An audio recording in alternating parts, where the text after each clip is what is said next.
My name is Professor Joanna Wardlaw. I work at the University of Edinburgh.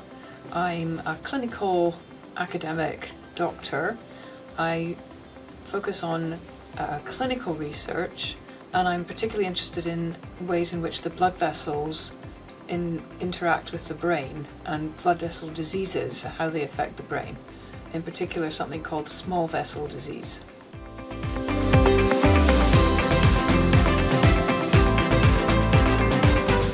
So the article was called Clinical Management of Cerebral Small Vessel Disease, a call for a holistic approach.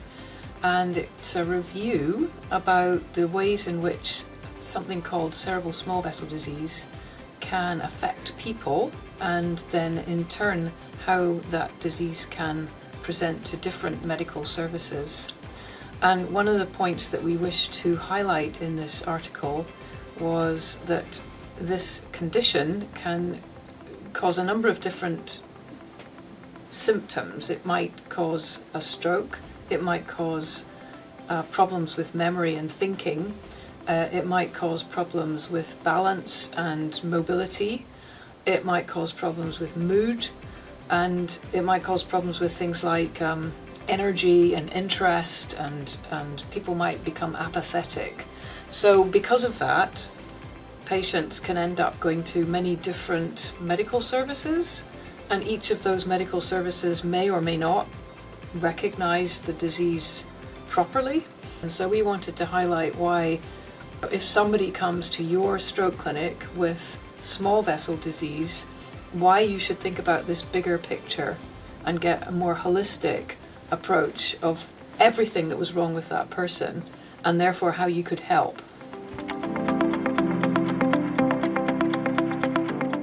I would say that the experience was positive, it was constructive. Actually, this was very straightforward. The focus was on the content and the science rather than the particular formatting issues, and that's always a big help.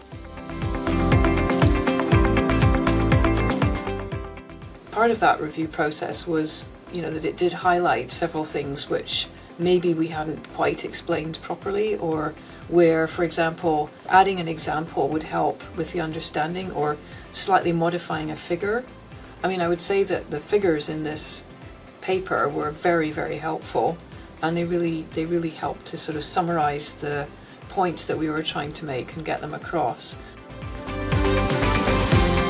So the editor has a really important role, and I would say here that the editorial process was a very positive factor in making this publication helpful. And having been a journal editor myself, I think sometimes that it's good if journal editors can take a position in how they manage the reviewer comments. And in this case, I would say that the editor in a very informed way managed the reviewer comments such that we were able to respond to the important ones and make sure that we responded to the important ones.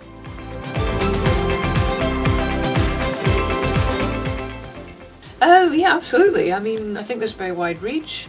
We are much more global now than even 20 years ago, so I would strongly encourage people to consider the Chinese Medical Journal as a very good vehicle for reaching that audience.